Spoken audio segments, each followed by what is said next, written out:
পশ্চিমবঙ্গে জমির মালিকানা পরিবর্তন হলে সবচেয়ে গুরুত্বপূর্ণ যে আইনি কাজটি করতে হয় সেটি হল জমি মিউটেশন। আপনি যদি জমি কিনে থাকেন বা উত্তরাধিকার সূত্রে জমি পেয়ে থাকেন কিংবা দানপত্রের মাধ্যমে নতুন মালিক হন, তাহলে সরকারি রেকর্ডে নিজের নাম তুলতে মিউটেশন করানো বাধ্যতামূলক। মিউটেশন না হলে ভবিষ্যতে জমি সংক্রান্ত নানা সমস্যার সম্মুখীন হতে পারেন।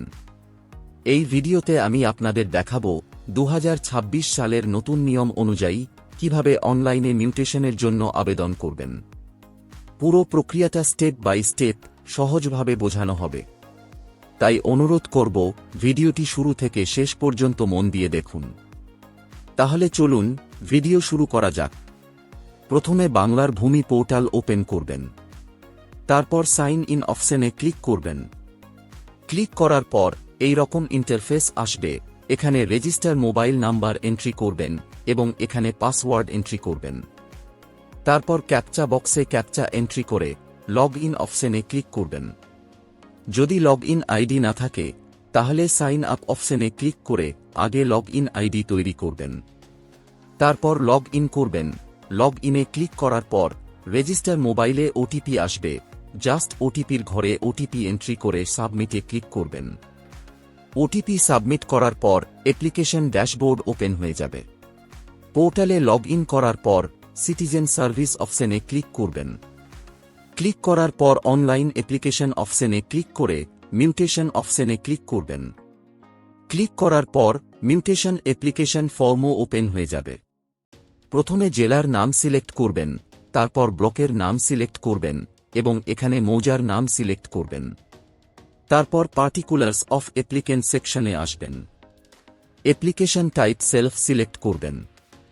যেহেতু নিজে বা কোনো সাইবার ক্যাফে অ্যাপ্লিকেশনটি করছেন, আবেদনকারী যে মৌজার জমি কিনেছে সেই মৌজাতে আগে থেকে কোনো জমির খতিয়ান থাকলে ইয়েসে ক্লিক করবেন, না থাকলে নোতে ক্লিক করবেন। জমিটি ইন্ডাস্ট্রিয়াল পারপাসে কিনে থাকলে ইয়েসে ক্লিক করবেন, অন্য পারপাসে কিনে থাকলে নোতে ক্লিক করবেন। এখানে বলছে ইস দ্য সেলার রেকর্ডেড ওনার, অর্থাৎ যে ব্যক্তির কাছে জমিটি কিনেছেন সেই ব্যক্তির নামে বর্তমানে জমিটি থাকলে ইয়েসে ক্লিক করবেন। সেলার যদি জমিটি নিজের নামে রেকর্ড না করে বিক্রি করে থাকে তাহলে নোতে ক্লিক করবেন এবং নোতে ক্লিক করার পর চেন ডিডের ডিটেলস এখানে এন্ট্রি করতে হবে। এখানে ডিস্ট্রিক্ট সিলেক্ট করবেন, তারপর রেজিস্ট্রি অফিস সিলেক্ট করবেন এবং এখানে চেন ডিডের দলিল নাম্বার এন্ট্রি করবেন এবং এখানে দলিলের ইস্যু ডেট এন্ট্রি করবেন। তারপর এখানে আবেদনকারীর ফার্স্ট নেম এন্ট্রি করবেন এবং লাস্ট নেম এখানে এন্ট্রি করবেন। তারপর এখানে অ্যাপ্লিক্যান্টের ফাদার্স নেম বা হাজব্যান্ড নেম এখানে এন্ট্রি করবেন। অ্যাড্রেস লাইন 1-এ আবেদনকারী গ্রামের নাম এন্ট্রি করবেন। অ্যাড্রেস লাইন 2-তে পোস্ট অফিসের নাম এন্ট্রি করবেন এবং অ্যাড্রেস লাইন 3-তে থানা বা জেলার নাম এন্ট্রি করবেন। তারপর মোড অফ ট্রান্সফার অপশনে সেল, গিফট, উইল বা এক্সচেঞ্জ অপশনে টিক মার্ক দেবেন আপনার দলিল অনুসারে। তারপর ডিস্ট্রিক্ট সিলেক্ট করবেন যেখানে দলিলটি রেজিস্ট্রি হয়েছে এবং এখানে রেজিস্ট্রি অফিস সিলেক্ট করবেন। তারপর ডিড নাম্বার বা দলিলের নাম্বার এখানে এন্ট্রি করবেন এবং দলিলের ইস্যু ডেট এখানে এন্ট্রি করবেন। দলিল রেজিস্ট্রি পাওয়ার অব অ্যাটর্নি দ্বারা হয়ে থাকলে ইয়েসে ক্লিক করবেন, না হলে নোতে ক্লিক করবেন। তারপর বায়ার ডিটেল সেকশনে আসবেন। অ্যাপ্লিকেশন টাইপ যদি সেলফ সিলেক্ট করে থাকেন তাহলে বায়ার ডিটেলস অটো ফিল হয়ে থাকবে। যদি application type power of attorney select করে থাকেন তাহলে বায়ার ডিটেলস ম্যানুয়ালি এন্ট্রি করতে হবে। বায়ার বা আবেদনকারীর সোশ্যাল ক্যাটাগরি এখানে সিলেক্ট করবেন। ক্যাটাগরি সিলেক্ট করার পর জেন্ডার সিলেক্ট করবেন। টেনান্ট টাইপ ব্যক্তি সিলেক্ট করবেন এবং এখানে রিলিজিয়ন সিলেক্ট করবেন। তারপর আবেদনকারীর আধার নাম্বার এখানে এন্ট্রি করবেন।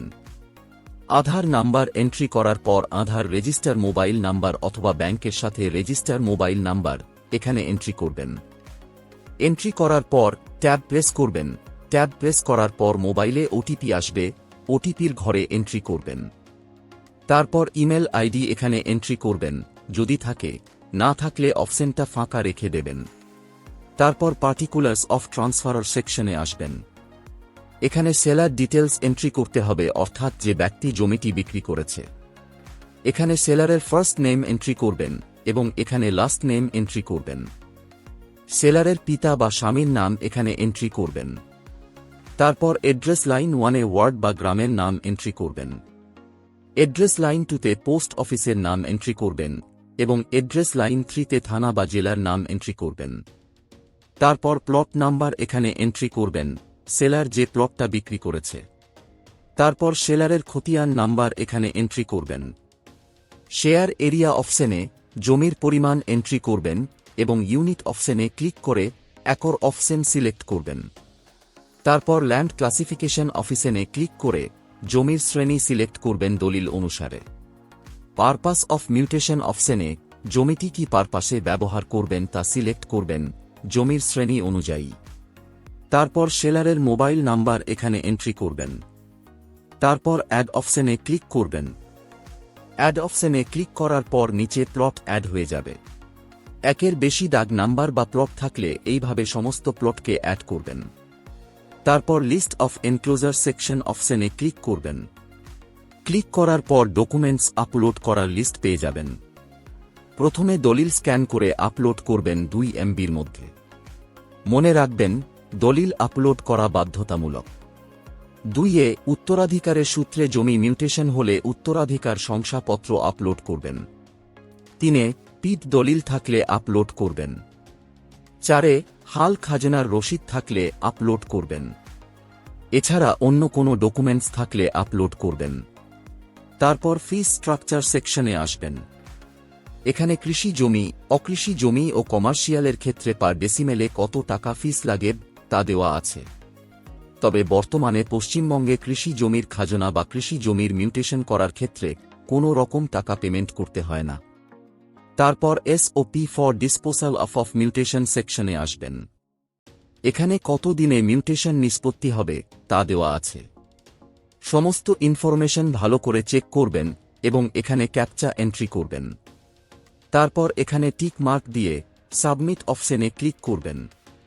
সাবমিটে ক্লিক করার পর এই রকম মেসেজ শো হবে, application successfully received for mutation, এবং মিউটেশন অ্যাপ্লিকেশন নাম্বার শো হবে।